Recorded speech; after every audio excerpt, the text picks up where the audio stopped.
The summer sun beat down on the concrete sidewalk with relentless force, turning the city streets into a furnace. Heat waves shimmered above the parked cars, and most people wore as little as possible while darting between patches of shade.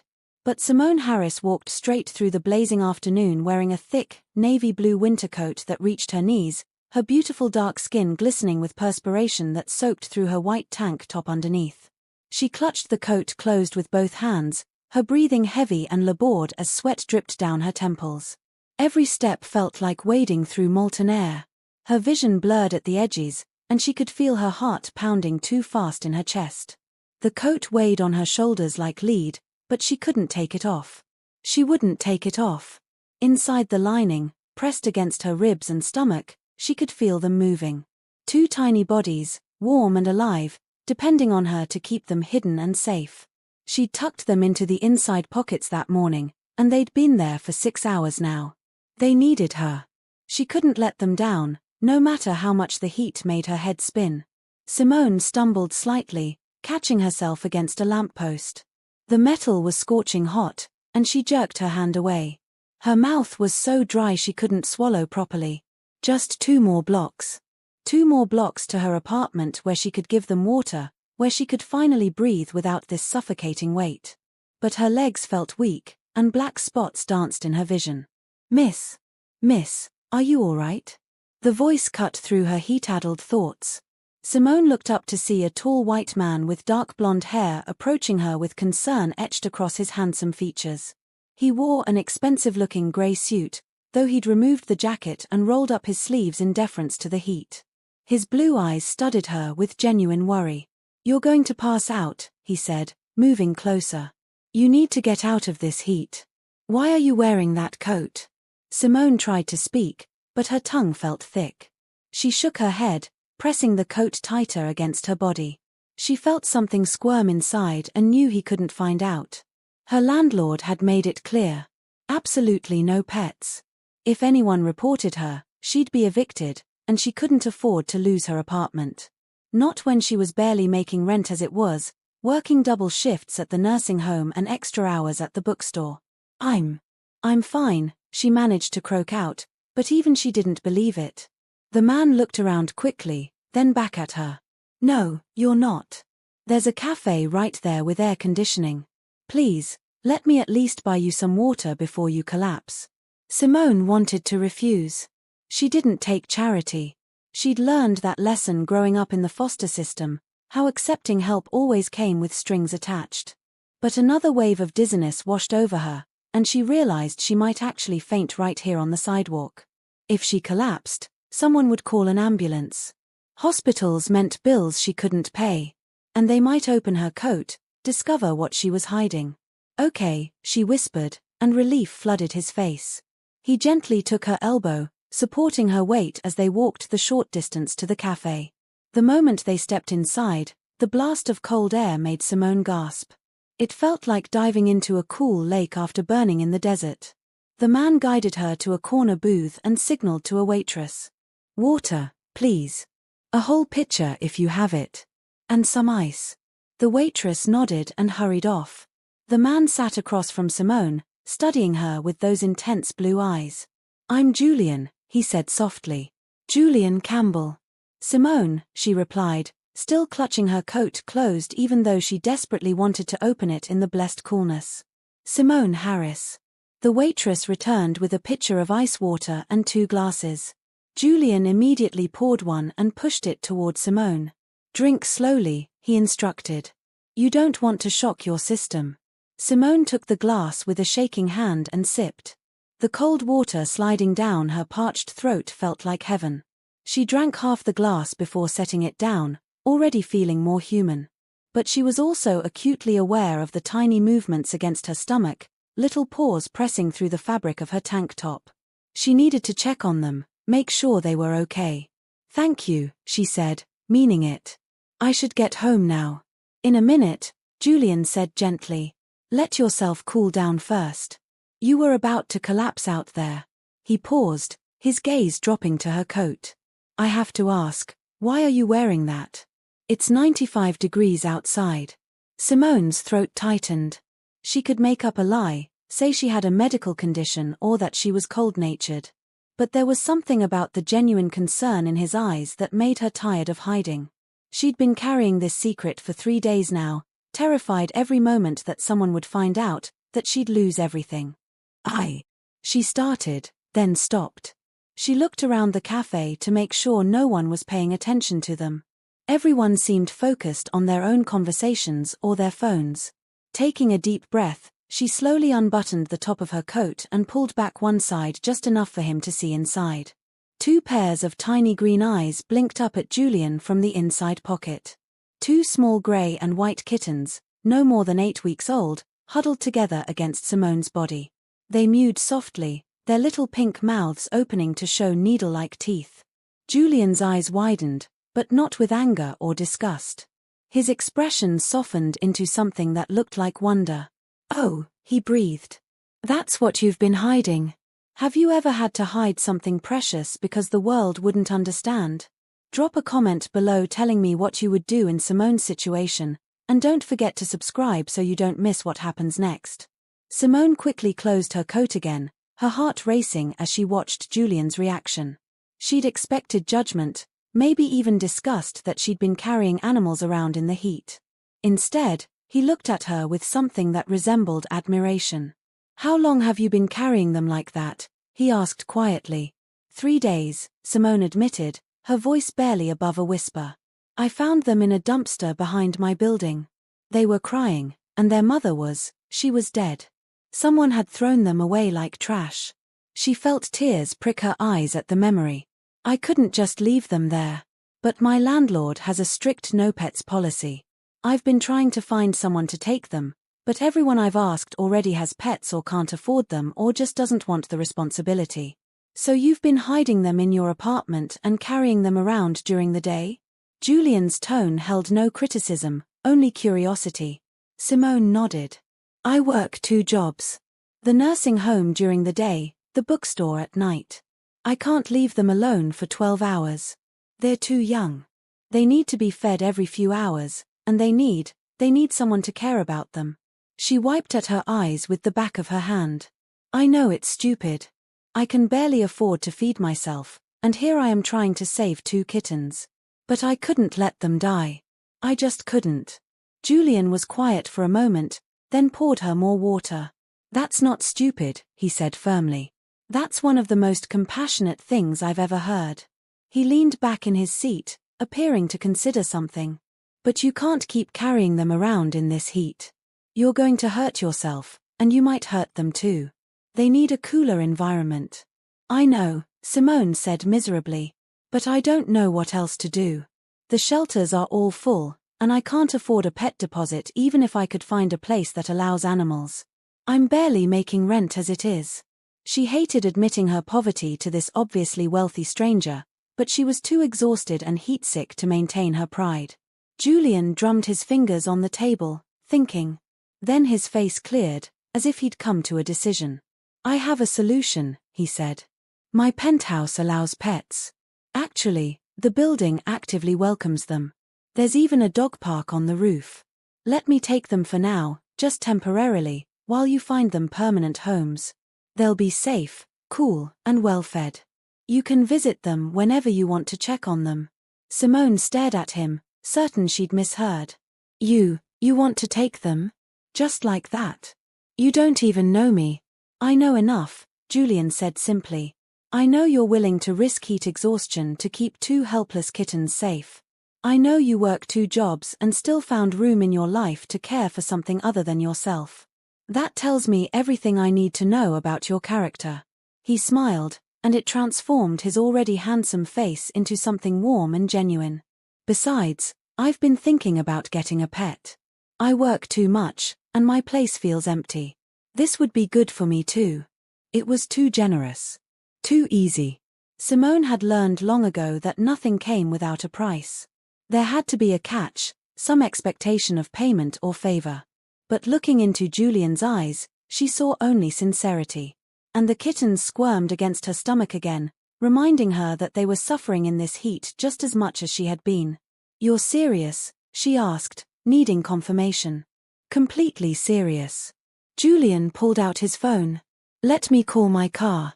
We'll take you and the kittens to my place right now. I'll have my assistant pick up everything we need. Food, litter, toys. You can help me set everything up, make sure they're comfortable. And like I said, you can visit whenever you want. Simone felt something crack inside her chest, some wall she'd built up after years of disappointment and rejection. Someone was helping her. Actually helping, with no apparent strings attached.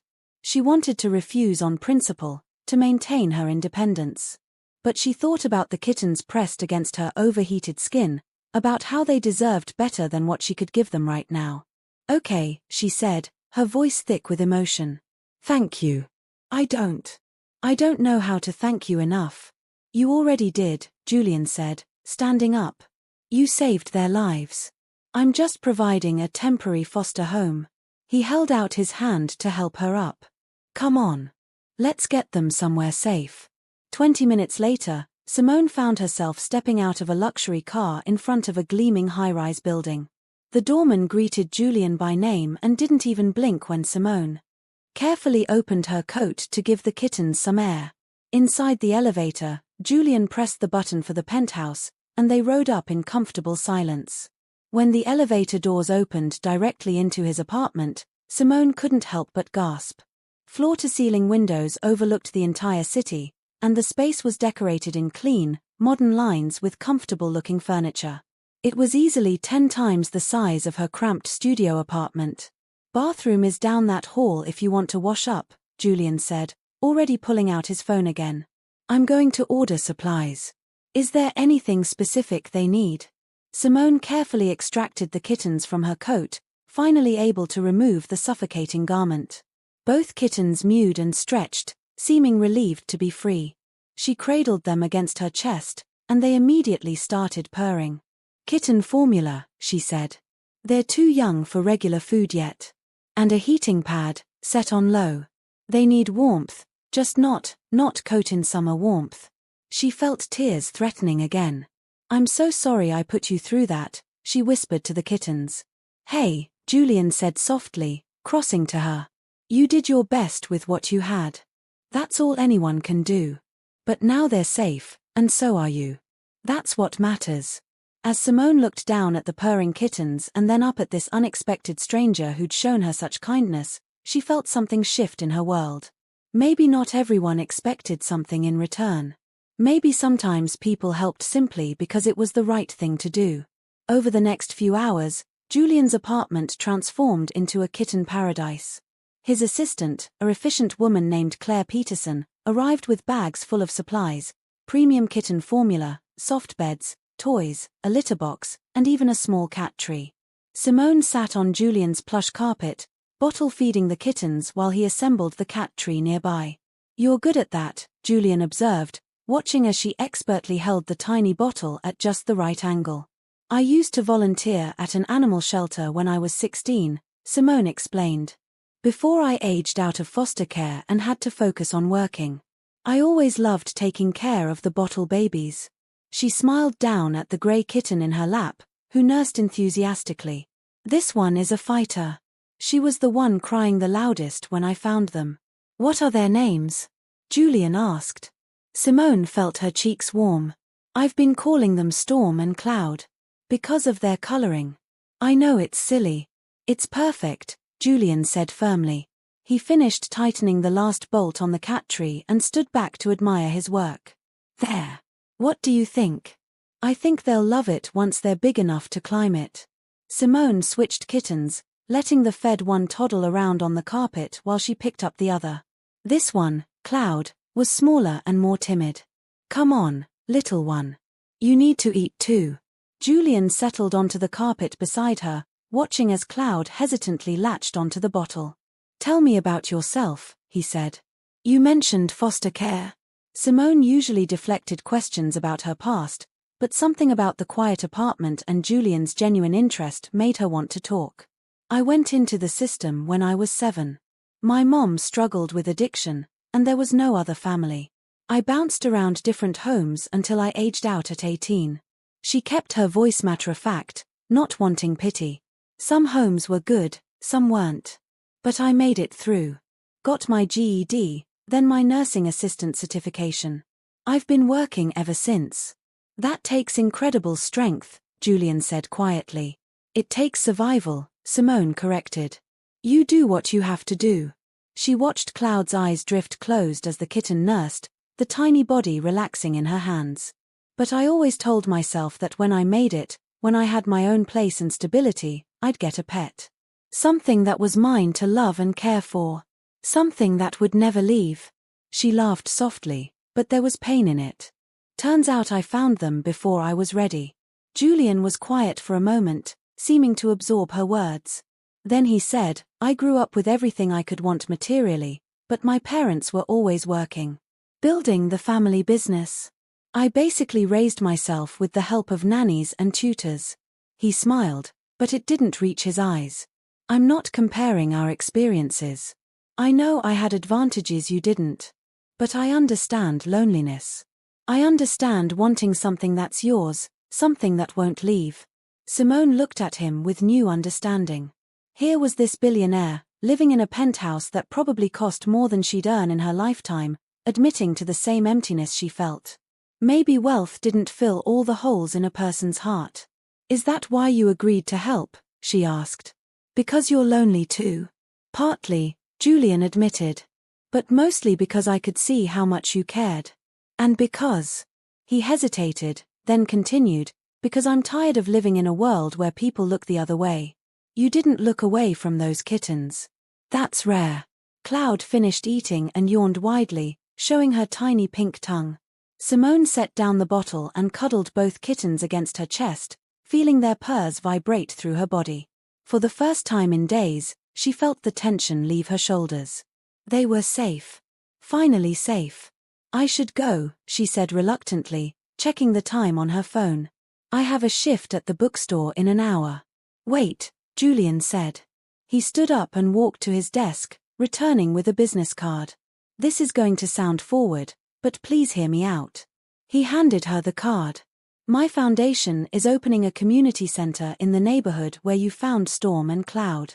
We need someone to manage it, someone who understands the community and genuinely cares about helping people.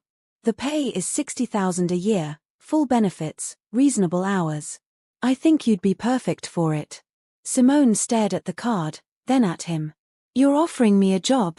You don't even know if I'm qualified. You're more qualified than anyone else I could hire, Julian said. You understand what it means to struggle. You care about others even when you're barely surviving yourself. Those aren't skills you can learn in business school. Those are the things that actually matter. He gestured to the kittens. If you can rescue 2 dying animals and keep them alive for 3 days while working 2 jobs and living in an apartment that doesn't allow pets, you can definitely manage a community center. It was too much. First the kittens, now a job that would change her life. Simone's instinct was to refuse, to maintain her pride and independence. She'd never taken handouts before. But looking at Julian's earnest expression, she realized this wasn't a handout. He genuinely believed she could do this. And maybe, just maybe, he was right. She started, then stopped. She looked down at Storm and Cloud, peacefully sleeping against her chest. They'd taught her something important in the past 3 days. Sometimes accepting help wasn't weakness. Sometimes it was the bravest thing you could do. I'd love to, she said, meeting Julian's eyes. Thank you. For everything. For the kittens, for the job offer. I don't know how to repay you. Just be yourself, Julian said with a smile. That's more than enough. What would you do if a stranger offered to completely change your life? Would you take the chance, or let fear hold you back? Comment your thoughts below and subscribe to see how Simon stand back the following week passed in a blur of changes that left Simone's head spinning. She gave notice at both her jobs, enduring her nursing home supervisor's disapproval and her bookstore manager's congratulations. She met with Julian's foundation team, who walked her through the community center plans and her responsibilities. And every evening after her remaining shifts, she visited Julian's penthouse to check on Storm and Cloud. The kittens were thriving. They'd grown noticeably in just 1 week, their eyes brighter and their movements more confident. Julian had clearly been caring for them well, and Simone often arrived to find him on the floor, dangling a feather toy while they pounced with fierce kitten determination. "You're good with them," she said one evening, settling onto the carpet beside him. Storm immediately climbed into her lap, purring. "They're good company," Julian replied. Cloud batted at his shoelace, and he gently redirected her to an actual toy. "I've actually been working from home more just to be around them. My business partner thinks I've lost my mind." "Have you?" Simone asked, smiling. "Maybe." Julian met her eyes, and something passed between them. Something warm and unexpected. But it's a good kind of crazy. Over the next few visits, their conversations deepened. Julian told her about growing up in his family's shadow, about the pressure to succeed and prove himself worthy of the family name. Simone shared more about her foster care experiences, about the good families who'd tried their best and the bad ones who'd made her feel worthless. "There was this one family," she said one night, Storm and Cloud curled up between them on the couch. "The Johnsons. I was with them from age 12 to 14. Mrs. Johnson used to braid my hair every Sunday before church. She'd tell me I was beautiful and smart and capable." Simone's voice caught. "I actually thought they might adopt me. But then Mr. Johnson lost his job, and they couldn't afford another kid. I went back into the system." "Did you ever see them again?" Julian asked gently. "Once. I ran into Mrs. Johnson at a grocery store when I was 17. She cried and apologized over and over. Said she'd never stopped thinking about me." Simone wiped at her eyes. "I told her it was okay, that I understood. And I did. But it still hurt, you know? Feeling like I wasn't worth fighting for." Julian reached over and took her hand. The gesture was simple but profound. "You are worth fighting for," he said firmly. "Anyone who couldn't see that was a fool." Simone squeezed his hand, grateful for the comfort. They sat like that for a while, watching the kittens sleep, their breathing synchronized in the peaceful silence. As the week progressed, Julian began showing Simone parts of the city she'd never really seen. Not tourist destinations or expensive restaurants, but neighborhoods where real people lived and worked. He listened intently as she pointed out needs he'd never noticed: the lack of fresh food options in certain areas, the absence of safe spaces for kids to play, the way some communities had been overlooked by development. "You see things differently," he said one afternoon as they walked through a struggling neighborhood. "I've driven past these streets 100 times, but I never really looked. You make me pay attention."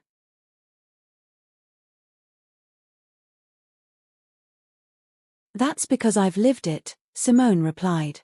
"When you've been poor, you notice where the gaps are. You see who's being left behind." She paused in front of a boarded-up building. "What's going to happen to this place?" Julian pulled out his phone and checked something. "It's in foreclosure. The owner couldn't keep up with property taxes." He looked at the building thoughtfully. "It could be saved with the right investment. It could be something amazing," Simone said, her mind already imagining possibilities. "A community hub. Affordable childcare, job training, maybe a food pantry. This neighborhood needs something like that." Julian made a note in his phone. "Let me look into it." By the end of the week, Simone was starting her new position at the community center. The building was still under renovation, but she threw herself into planning programs and services. Julian visited often, ostensibly to check on the progress, but really, Simone suspected, to see her.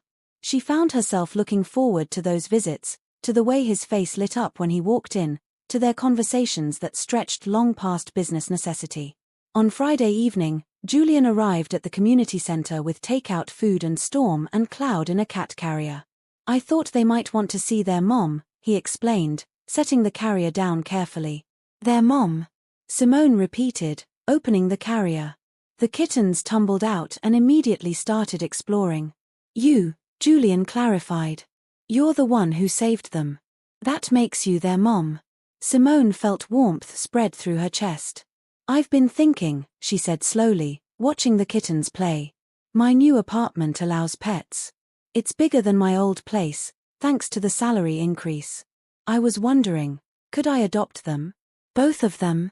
Julian smiled, but there was something wistful in his expression. I was hoping you'd say that. They belong with you. He paused. Though I'll admit, I'm going to miss them. They made my place feel less empty. You could visit, Simone offered quickly. Anytime you want. Consider yourself their godfather. I'd like that. Julian held her gaze. And maybe we could get dinner sometime? Just the two of us? Simone's heart skipped. She'd been trying not to think about the way her stomach flipped when Julian smiled at her, the way she found excuses to brush against his hand. He was a billionaire. She was a former foster kid who'd been working 2 jobs just weeks ago. It couldn't work. But looking at him now, at the hope in his eyes and the genuine warmth in his expression, she thought maybe it could. Maybe sometimes people connected across divides that seemed impossible. Maybe sometimes you had to take a chance. I'd love that, she said softly. Julian's face broke into a grin that made him look years younger. Tomorrow night? Tomorrow night, Simone agreed. As they sat on the floor of the half-finished community center, eating takeout and watching Storm and Cloud chase each other around, Simone felt something she hadn't felt in years. Hope. Not just for herself, but for a future that might include someone who actually saw her, who valued her for who she was rather than what she could provide. The kittens she'd hidden in her coat had led her here, to this moment, to this possibility. And she was finally ready to stop hiding. Simone stood in her new apartment, still amazed that this space was hers. 2 bedrooms, a real kitchen, windows that actually let in light. It was in a building that not only allowed pets but welcomed them, with a small courtyard where residents walked their dogs in the evening. After years of cramped studios and strict landlords, this felt like a palace. Storm and Cloud explored their new home with enthusiastic curiosity, sniffing every corner and climbing on every piece of furniture. Julian had helped her move in yesterday, carrying boxes and assembling furniture without complaint.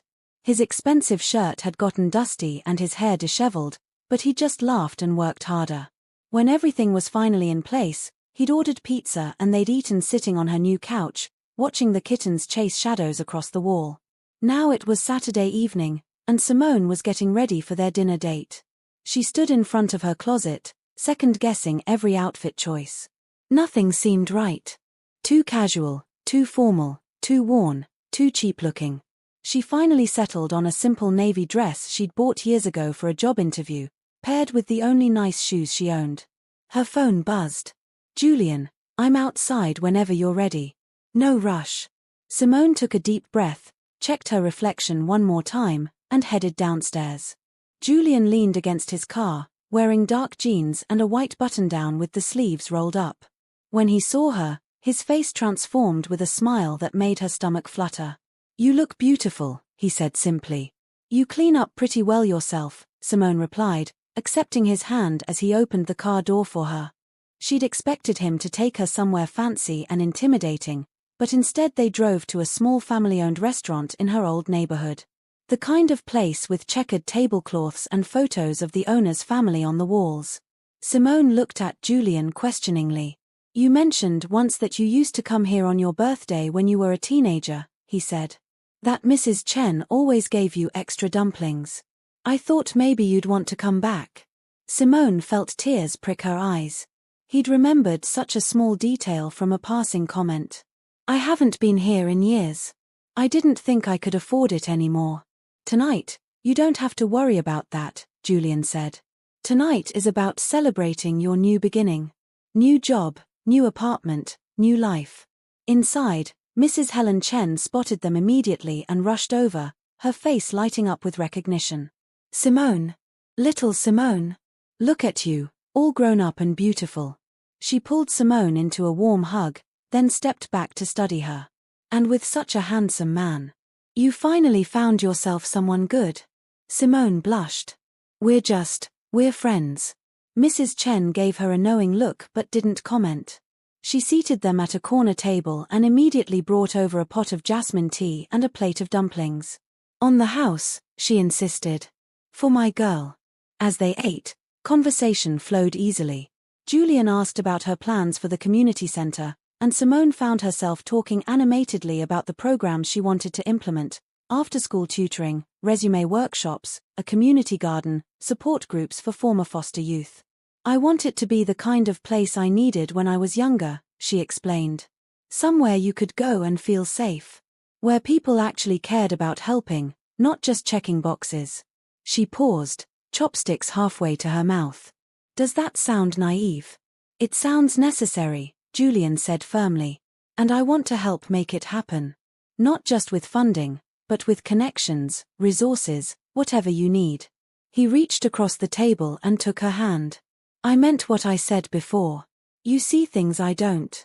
You understand needs I've been blind to. Working with you has already changed how I think about development projects. You're not just funding this to impress me, are you? Simone asked, only half joking. I'm funding it because it's the right thing to do, Julian replied.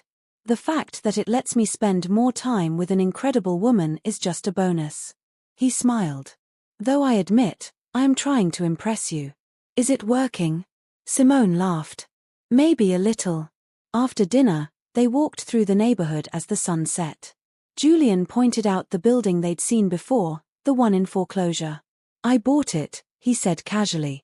Had my team start the paperwork this week. I was thinking we could turn it into exactly what you described. A community hub with childcare, job training, food assistance. Simone stopped walking and stared at him. You bought an entire building because of a conversation we had. I bought it because you were right. That neighborhood needs it. He turned to face her. Simone, you've shown me that wealth isn't just about accumulating money. It's about what you do with it, how you use it to help others. I've been so focused on growing my business, on proving myself, that I forgot why any of it matters. You reminded me. The sincerity in his voice made Simone's throat tight. She'd spent so long feeling like she had nothing to offer, like her experiences and struggles were just burdens to overcome. But Julian saw them as strengths, as valuable perspectives that mattered. I don't understand why you care so much, she said quietly. About me, about my opinions. You could hire consultants or social workers or anyone else.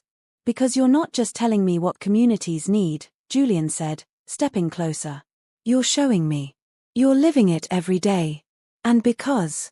He hesitated, then continued, because when I'm with you, I feel like I'm finally doing something that matters. You make me want to be better. Simone felt her heart race. The evening air was warm around them, the street lights just beginning to flicker on. She could hear children playing in a nearby park, the sound of life continuing around them. And all she could focus on was Julian's blue eyes looking at her like she was something precious. You make me believe things are possible, she admitted. Things I'd given up hoping for. Julian reached up and gently tucked a strand of hair behind her ear. Like what? Like finding someone who sees me, Simone said. Not just the surface, but everything underneath. The messy parts and the scared parts and the parts that still hurt from all those years of being unwanted. She took a breath. Like finding someone I can trust. You can trust me, Julian said softly. I promise you that. He leaned in slowly, giving her time to pull away if she wanted. But Simone didn't want to pull away. She closed the distance between them, and their lips met in a kiss that felt like coming home. It was gentle and sweet and full of promise. When they finally pulled apart, they were both smiling. So, Julian said, his voice slightly breathless.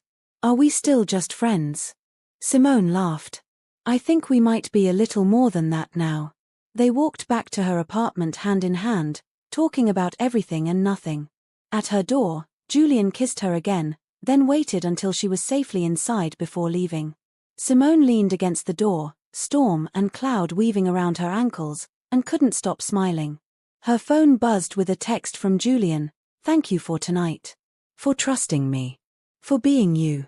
She typed back, thank you for seeing me. For everything. As she got ready for bed, the kittens curled up beside her, Simone reflected on how much her life had changed in just 2 weeks. She'd gone from carrying secrets in the suffocating heat to having a home, a meaningful job, and someone who cared about her. It felt almost too good to be true. But for once, she allowed herself to believe it was real. The next month passed like a dream. Simone threw herself into preparing the community center for its opening, working closely with Julian's foundation team. They saw each other almost daily, their relationship growing stronger with each shared meal, each planning session, each quiet evening spent with Storm and Cloud. Julian had a key to her apartment now, and she had one to his penthouse. They'd fallen into an easy rhythm, comfortable and right. But on a Tuesday afternoon, everything shifted. Simone was at the community center reviewing grant applications when Julian arrived looking troubled. With him was a tall, serious-looking white man in an expensive suit whom Julian introduced as Thomas Anderson, his business partner. "Simone, this is Thomas." "Thomas, Simone Harris, director of the community center." Thomas shook her hand professionally, but his eyes were assessing. "It's nice to finally meet you. Julian talks about you constantly. Hopefully good things," Simone said lightly, though something in Thomas's tone made her uneasy. "Always," Thomas assured her. "Actually, that's what I wanted to discuss. Could we talk privately for a moment, Julian?" Julian glanced at Simone, clearly torn. "Anything you need to say to me, you can say in front of Simone." Thomas sighed. "Fine. The press has started asking questions. About your relationship with Simone, about the community center, about whether this is genuine philanthropy or..." He paused, choosing his words carefully, "or something that might look improper." Simone felt her stomach drop. "Improper? Don't listen to him," Julian said immediately, moving closer to her. But Thomas continued, his voice not unkind but pragmatic. "Julian, you hired your girlfriend to run a foundation project. You bought a building in her old neighborhood. You've been photographed together at restaurants, at this center, walking her cats. People are starting to connect the dots, and some are suggesting this looks like charity motivated by romance rather than genuine community investment." "That's ridiculous," Julian said hotly. "Simone is the most qualified person I could have hired. Her background, her understanding of the community, her compassion." "I believe you," Thomas interrupted. "I've reviewed her work here, and it's excellent. But perception matters. The foundation depends on credibility. If people think you're using philanthropic resources as an expensive way to court your girlfriend, it undermines everything we're trying to accomplish." Simone felt heat rising in her cheeks. She'd known this was too good to be true. She'd known eventually someone would question why a billionaire was interested in a former foster kid. "Maybe I should resign," she said quietly. "No," Julian said firmly, taking her hand. "Absolutely not. You're not resigning because small-minded people can't understand that genuine connection and professional competence aren't mutually exclusive." "But he's right about perception," Simone said, even though it hurt to admit. "If people think I only got this job because we're together, it does undermine the center's mission." Thomas cleared his throat. "Actually, I have a suggestion. Document everything. Make the hiring process transparent in retrospect, publish her qualifications, show the community impact metrics, demonstrate that she earned this position. And maybe," he glanced between them, "maybe be more discreet about the relationship until the center has established its credibility. Once it's clear she's succeeding on her own merits, the relationship won't matter as much." "I'm not hiding how I feel about her," Julian said stubbornly. "I'm not asking you to hide it," Thomas replied patiently. "I'm asking you to let her work speak first. Let her build something undeniable, then let your relationship be public. Right now, you're giving critics ammunition they don't deserve."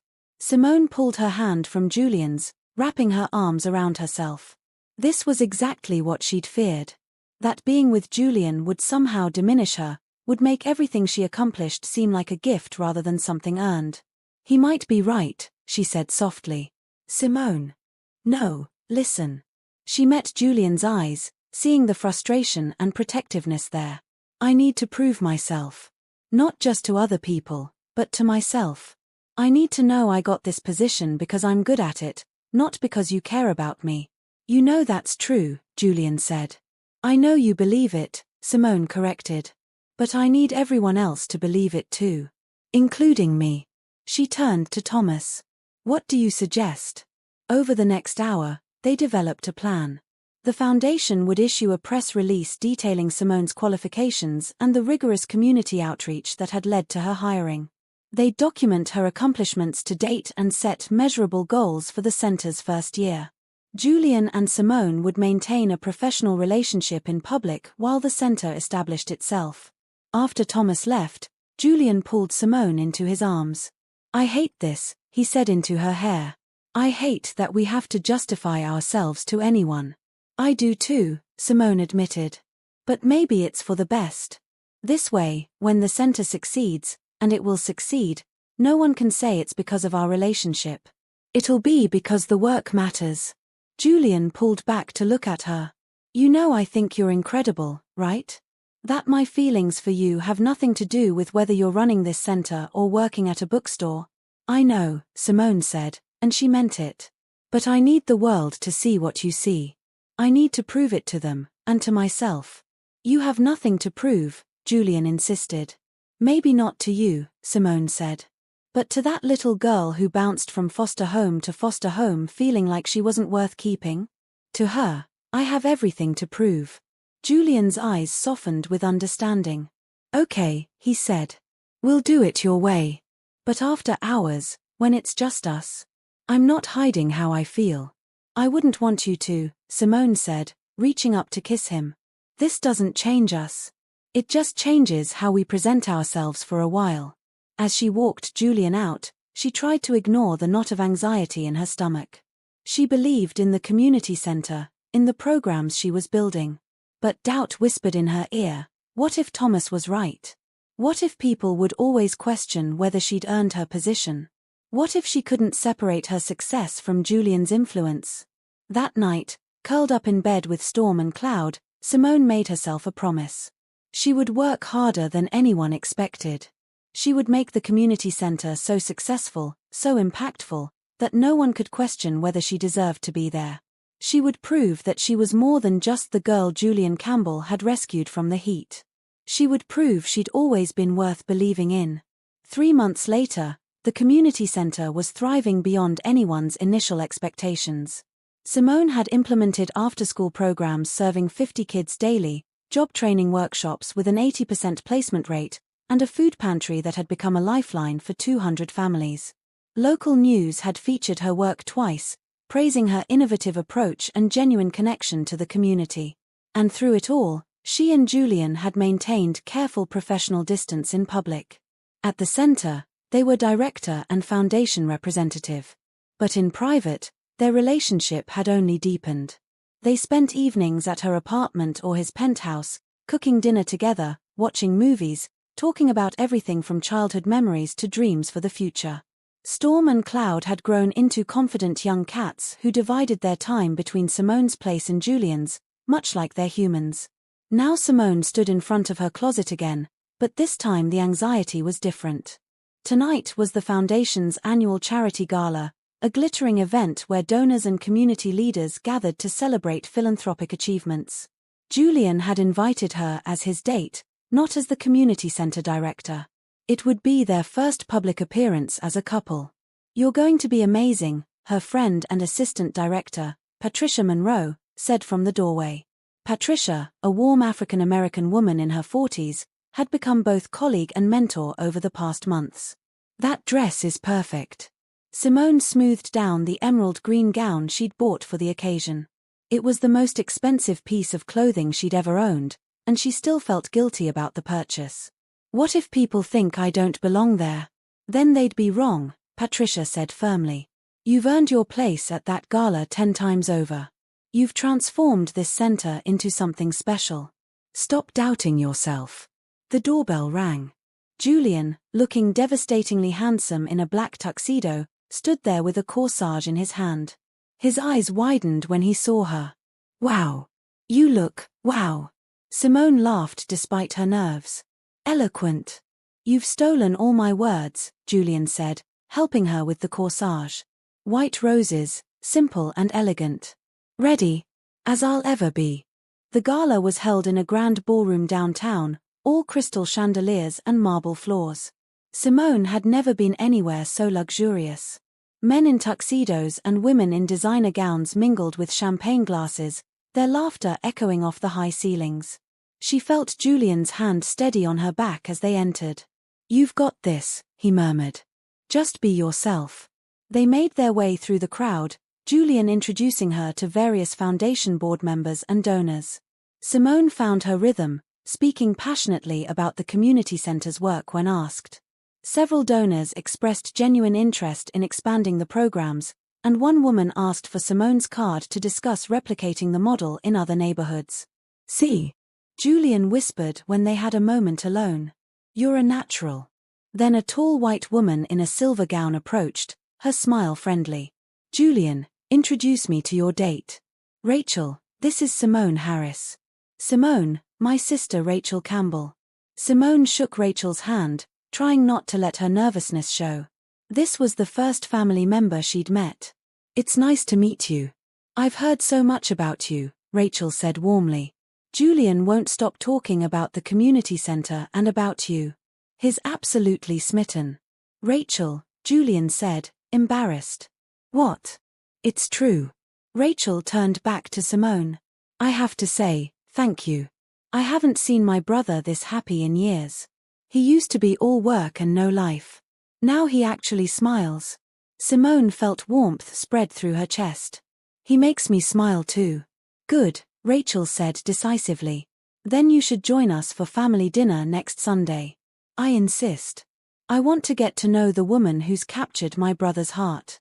Before Simone could respond, Thomas Anderson appeared, looking impressed. "Simone, I just spoke with 3 major donors who are raving about your work. The community center's success has exceeded all our projections. You've done something remarkable." "We've done something remarkable," Simone corrected. "It takes a team." "Spoken like a true leader," Thomas said. He glanced between her and Julian. "For what it's worth, I was wrong to suggest you keep your relationship quiet. Watching you work the room tonight, seeing the respect you command, it's clear you earned your position on merit alone. The relationship is just a beautiful bonus." After Thomas walked away, Julian squeezed her hand. "I told you." "Yeah, you did," Simone admitted. The evening continued with dinner, speeches, and dancing. When Julian led her onto the dance floor for a slow song, Simone felt like she was floating. His arms around her, the soft music, the way he looked at her like she was the only person in the room. "I have something to tell you," Julian said as they swayed. "I love you, Simone. I've been wanting to say it for weeks, but I was waiting for the right moment. And standing here with you, watching you shine and inspire everyone around you, this feels right." Simone's breath caught. She'd felt it too, had wanted to say the words but been afraid. Afraid it was too soon, too much, too good to be real. But looking into Julian's eyes, seeing the absolute sincerity there, she let go of the fear. "I love you too," she said.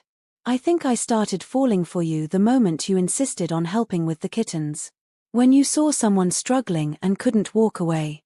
That's who you are, and that's who I fell in love with." Julian kissed her then, right there on the dance floor with 100 people watching. And Simone didn't care. Let them watch.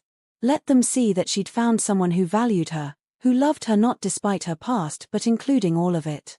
When the song ended and they pulled apart, Simone noticed several people were watching them with warm smiles. Rachel gave them an enthusiastic thumbs up from across the room. Even Thomas looked pleased.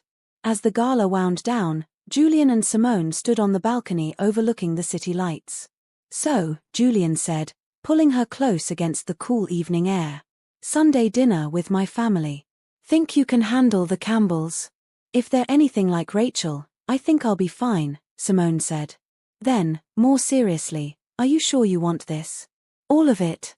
The complications of being with someone from such a different background, the media attention, all of it?" "I've never been more sure of anything," Julian said firmly. "You're not a complication, Simone. You're the best thing that ever happened to me. You've taught me what really matters, what wealth is actually for. You've made me better. You've made me believe in possibilities," Simone replied. "In futures I'd stopped dreaming about." They stood there for a long moment, wrapped in each other's arms, looking out at the city that had brought them together.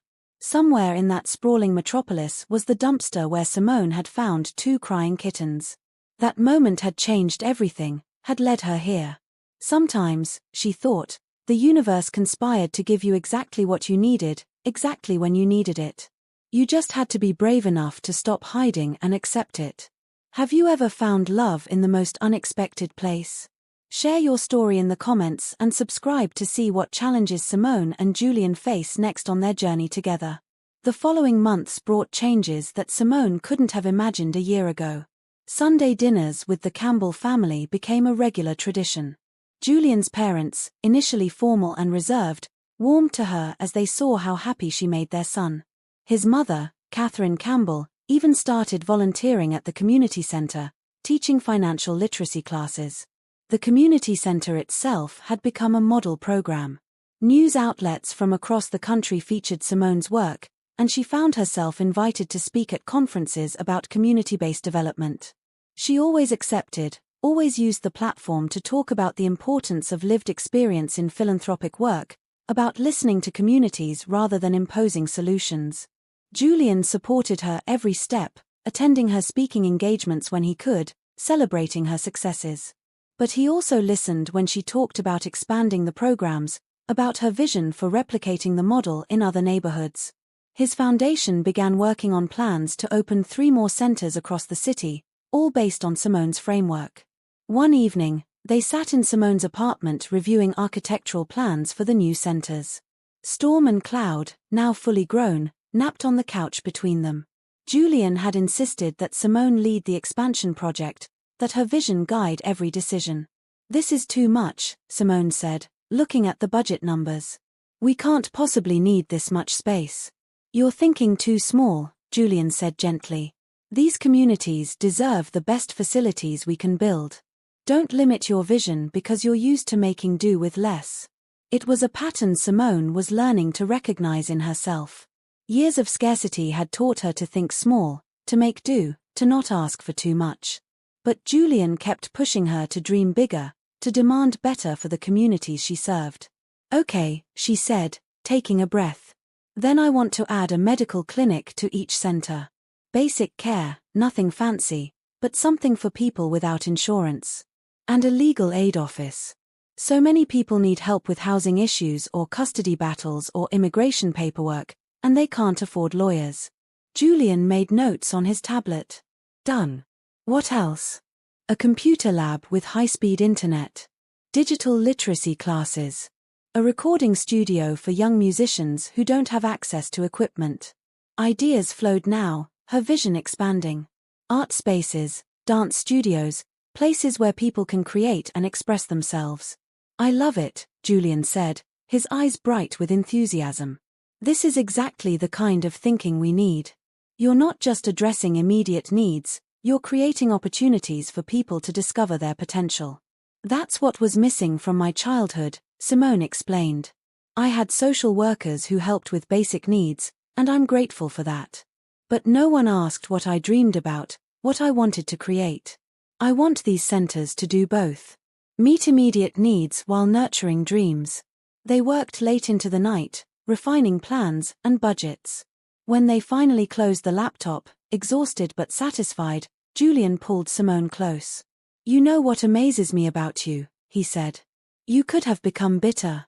After everything you went through, all the rejection and instability, you could have turned hard. But instead, you became more compassionate. You turned pain into purpose." "I had a good example," Simone said, kissing him. "You showed me that wealth doesn't have to mean isolation. That privilege can be used to lift others up." "We're building something together," Julian said. "Not just these centers, but a different way of thinking about community development. One that actually includes the community." Over the next weeks, they traveled to other cities to study successful community programs. In Chicago, they met with organizers who transformed a struggling neighborhood through cooperative businesses. In Oakland, they visited a youth center that had reduced local violence rates by offering alternatives and support. In Atlanta, they explored an arts collective that had become a cultural hub. Each visit taught them something new, and Simone took careful notes on what worked and why. But she also saw patterns, saw how top-down approaches often failed while community-led initiatives thrived. It reinforced her belief that the people who'd lived these struggles had the best solutions. "You were right," Julian told her one night in their hotel room in Atlanta. I've been approaching philanthropy all wrong. I thought success meant writing big checks and building impressive buildings. But it's actually about stepping back and amplifying voices that have been ignored. You're learning, Simone said with a smile. Soon you'll be as much of a troublemaker as me. I hope so, Julian replied seriously. The comfortable status quo isn't working. We need troublemakers willing to do things differently. When they returned home, Simone dove into finalizing plans for the center expansion.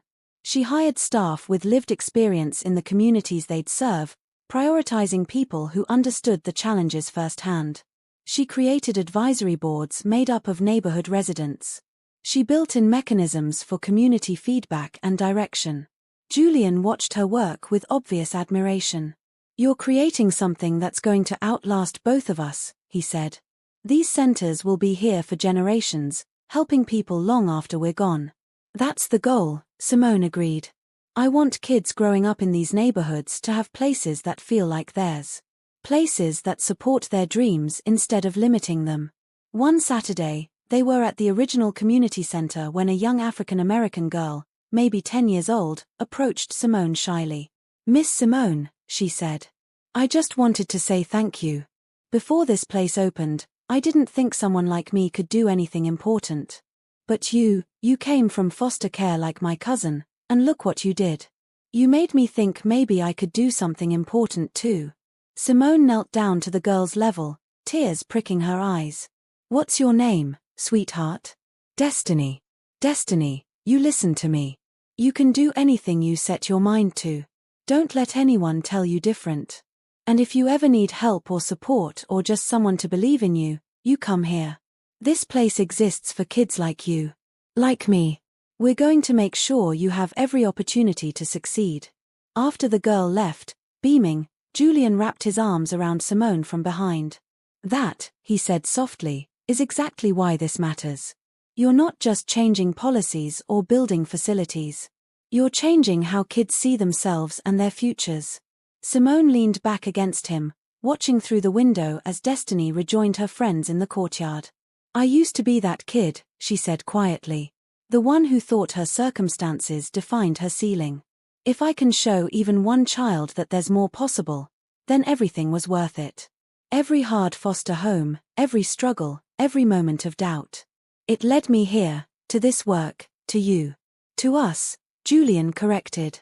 We're in this together.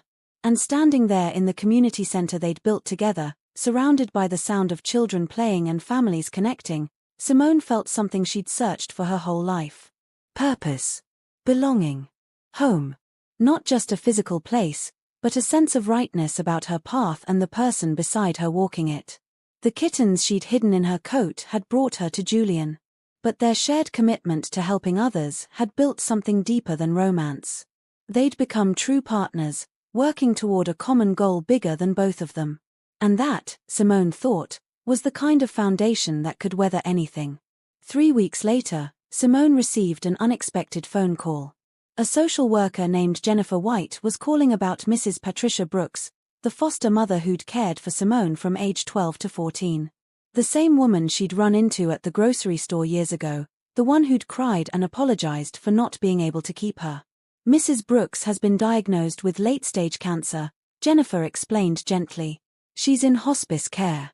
She's been asking about you, wondering if you'd be willing to visit. There's no pressure, but she said there are things she wants to tell you before it's too late. Simone's hands trembled as she held the phone. She'd thought about Mrs. Brooks often over the years, remembered those Sundays when she'd braided her hair and told her she was special. But she'd also remembered the pain of leaving that home, of once again not being chosen. I don't know if I can, Simone admitted. I understand, Jennifer said. This is entirely your choice. I'll leave you her information if you change your mind. That evening, Simone told Julian about the call. They sat on his penthouse balcony, storm and cloud curled up nearby, as she explained her conflicted feelings. Part of me wants to see her, Simone said. To tell her I made it, that I'm okay. But another part is still that 14-year-old girl who felt rejected and abandoned. Both feelings are valid, Julian said carefully. But maybe this isn't about you going back as that 14-year-old. Maybe it's about you going as the woman you are now. The one who's built something amazing, who's helping other kids who feel forgotten. Maybe she needs to know that. Simone considered his words. I'm scared, she admitted. What if seeing her brings back all those old feelings? What if I can't forgive her? Then you'll deal with it, Julian said firmly. But you're not alone anymore. Whatever happens, I'm here. If you want, I'll go with you. You'd do that? Of course. He took her hand. You've faced so many hard things alone. You don't have to face this one by yourself. 2 days later, they drove to the hospice facility. Julian waited in the visiting room while Simone went to Mrs. Brooks's room, giving her privacy but staying close if she needed him. Mrs. Brooks lay in the hospital bed, smaller and frailer than Simone remembered. Her once dark hair was completely grey, her face thin and worn. But when she saw Simone in the doorway, her eyes lit up with recognition and tears. Simone, she whispered. You came. I wasn't sure you would. Simone moved to the chair beside the bed, her heart pounding. The social worker said you wanted to see me. I did. I do. Mrs. Brooks reached out a shaky hand, and after a moment's hesitation, Simone took it. I've followed your story in the news.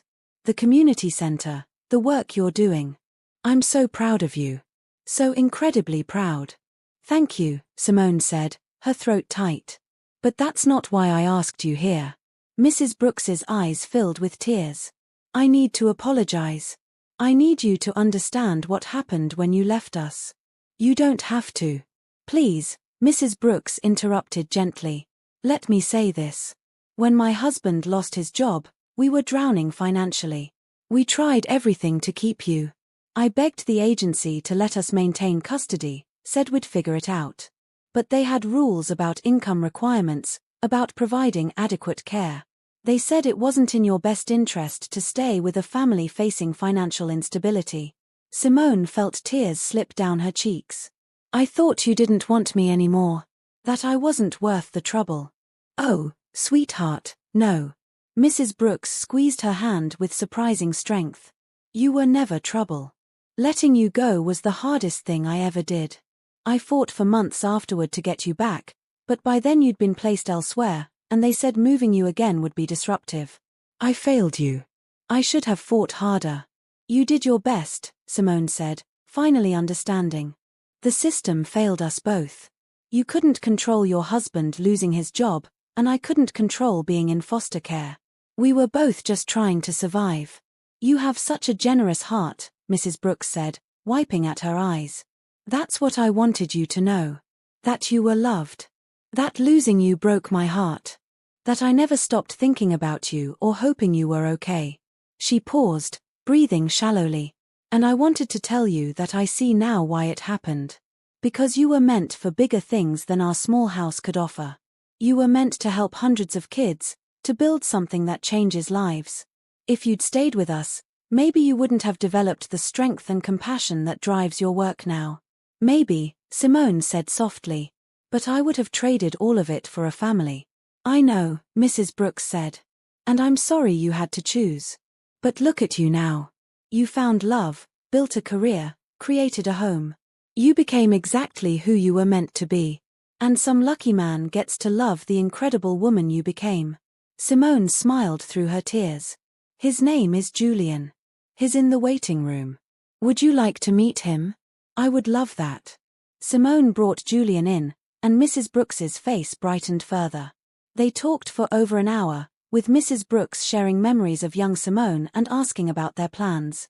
She told embarrassing stories that made Simone blush and Julian laugh. It felt, for those moments, like the family time Simone had lost. As they prepared to leave, Mrs. Brooks took both of Simone's hands. Thank you for coming. For letting me explain and apologize. For giving me this gift. Thank you for loving me when I needed it, Simone replied. Those 2 years with you taught me what family could feel like. That mattered more than you know. One more thing, Mrs. Brooks said. The man who left us was my husband, not my partner. I'm still here. If you ever need anything, if you want to stay connected, I would love that. However much or little you're comfortable with. Simone considered, then nodded. I'd like that too. I'll visit again before. She couldn't finish the sentence. Before I kick the bucket. Mrs. Brooks said with a weak smile. It's okay to say it. Death doesn't scare me. I've lived a full life. But knowing you're okay, that you've forgiven me, that gives me peace. In the car afterward, Simone cried while Julian held her.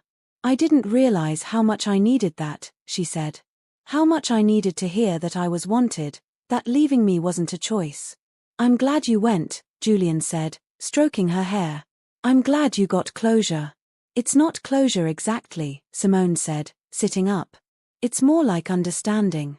I understand now that adults are just people doing their best with impossible situations. Mrs. Brooks loved me, but she couldn't keep me. That doesn't make the pain less, but it makes it make sense.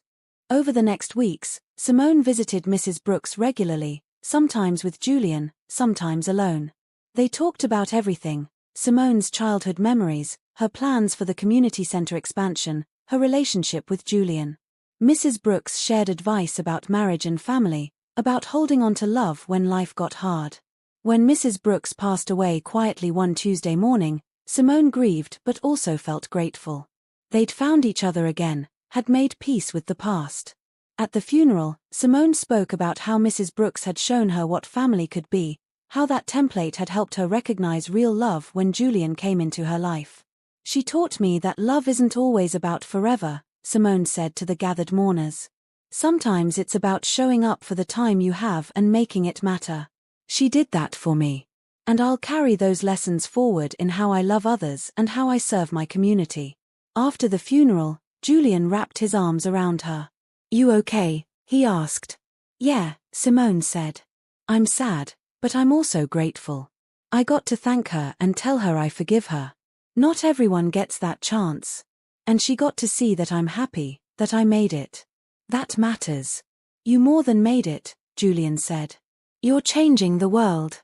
We're changing it together, Simone corrected. That's what matters most.